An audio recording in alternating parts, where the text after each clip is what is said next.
Alors, troisième petit cours sur la méditation. Aujourd'hui, on va parler de la méditation bouddhiste. Bien sûr, la méditation bouddhiste, c'est celle à laquelle tout le monde pense quand on parle méditation. Et pourtant, dans le bouddhisme, il y a plein de formes de méditation. Peut-être que la plus simple, c'est celle qui va ressembler à la méditation du livre. On va répéter un mantra toute la journée. C'est une forme de méditation. On va également avoir l'image d'Épinal de l'image d'Épinal, c'est-à-dire la méditation zen. Je crois qu'on l'abordera un peu plus tard, celle-là. Elle est vraiment très particulière. Dans le bouddhisme, la méditation, elle se fait souvent guider par un maître. Et ce maître va guider l'avancement, pas à pas, en proposant des sujets de méditation différents pour chacun en fonction de son avancement. Et puis on va revenir vers le maître et le maître va valider ou non l'avancement de ce parcours spirituel. Il n'y a pas de position physique imposée à cette méditation bouddhiste la plupart du temps. Bien sûr, il y a des rituels, il y a des habitudes, mais finalement, ça peut se faire dans des positions assez différentes. Alors, quel genre de méditation un maître peut-il proposer dans la méditation bouddhisme? Eh bien, par exemple, vous pouvez méditer sur un koan. Alors, un koan, qu'est-ce que c'est? C'est une petite phrase qui va rester assez mystérieuse, dont la réponse n'est pas évidente. Par exemple, une journée, une vie.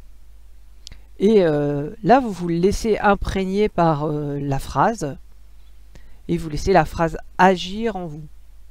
Et qu'est-ce qui va se passer? Il va falloir un certain temps parce qu'il va se passer beaucoup de choses avec cette phrase. Ça va venir vous questionner. Donc, dans un premier temps, vous allez essayer d'apporter une réponse intellectuelle. Évidemment, c'est notre civilisation, c'est notre culture qui veut ça.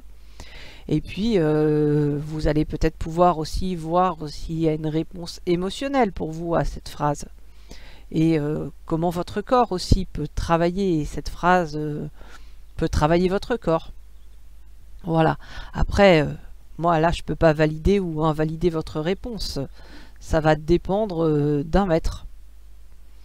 Mais ce genre de petites phrases sont des sujets de méditation. Alors les koans, si ça vous intéresse, vous en trouvez une multitude sur internet où vous avez des recueils de koans. Et bien sûr, vous ne trouverez pas la bonne réponse au koan parce que la bonne réponse, elle n'existe pas. Par contre, votre bonne réponse validée par un maître, ça fonctionne. Vous allez pouvoir aussi méditer sur la mort, par exemple, dans le bouddhisme. Alors, ça, c'est l'autre extrémité. C'est beaucoup moins intellectuel. Alors, comment méditer sur la mort quand vous êtes bouddhiste? Eh bien, simplement, vous vous rendez dans un charnier. C'est quoi un charnier? C'est là où on laisse les cadavres se décomposer. Hein, on dépose les cadavres, on ne les enterre pas et les corps vont se décomposer les uns à côté des autres. Donc vous allez passer plusieurs jours en état de méditation dans ce charnier à réaliser ce qu'est la mort matériellement par rapport au corps et vous laissez imprégner de ça. Oui, évidemment, ici en Europe, pas évident. Vous pouvez toujours essayer d'aller méditer dans un cimetière et vous laisser imprégner par la présence de la mort. Encore une fois, ça peut vous créer des angoisses, hein, mais personne n'a dit que la méditation c'était forcément cool. Évidemment, faites-le aussi avec un maître derrière qui va dire que c'est le bon moment pour vous d'aller faire ce genre d'expérience un peu extrême. C'est pas forcément destiné à tout le monde au départ. Et puis, vous allez pouvoir faire une méditation finalement beaucoup plus agréable, beaucoup plus civilisée, en méditant sur l'amour. Alors, comment méditer sur l'amour? Là aussi, c'est un avancement pas à pas. Vous pouvez trouver simplement l'amour à l'intérieur de vous, en pensant à quelqu'un que vous aimez particulièrement ou quelqu'un qui vous a aimé particulièrement. Et vous retrouvez cette sensation d'amour à l'intérieur. Et vous laissez faire, vous vous laissez imprégner par cet amour. Et puis ensuite, progressivement, vous pouvez élargir cet amour aux gens de votre famille, à vos amis, aux personnes que vous aimez de manière générale. Et à nouveau, vous laissez faire quelque chose à l'intérieur, vous vous laissez imprégner par cet amour, et vous laissez cet amour imprégner tous les gens que vous aimez. Et puis, encore un pas, vous allez pouvoir élargir votre cercle à vos collègues, vos voisins, un certain nombre de gens que vous fréquentez habituellement. Et vous allez pouvoir à nouveau élargir votre cercle, peut-être simplement aux gens que vous croisez chaque jour, quand vous vous rendez au travail, quand vous allez dans un magasin, enfin bref, aux gens qui sont autour de vous dans votre quotidien, sans que vous les connaissiez vraiment. Et puis vous pouvez encore élargir votre cercle, peut-être à tous les gens de votre pays ou tous les gens de votre région. Et puis aussi aux gens que vous aimez moins, qui vous sont indifférents.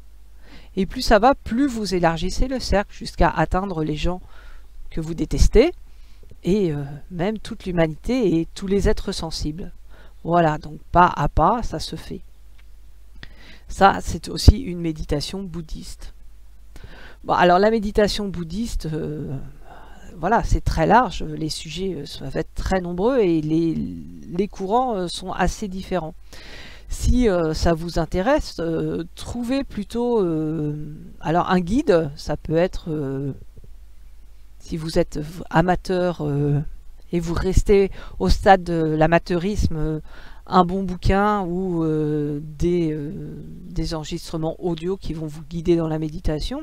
Et si vous voulez réellement aller faire une démarche spirituelle plus profonde, eh bien intégrez-vous dans une communauté bouddhiste.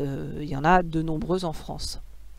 Voilà, alors j'aborderai le bouddhisme zen dans une prochaine vidéo, parce que là, effectivement, la méditation, elle est beaucoup plus compliquée.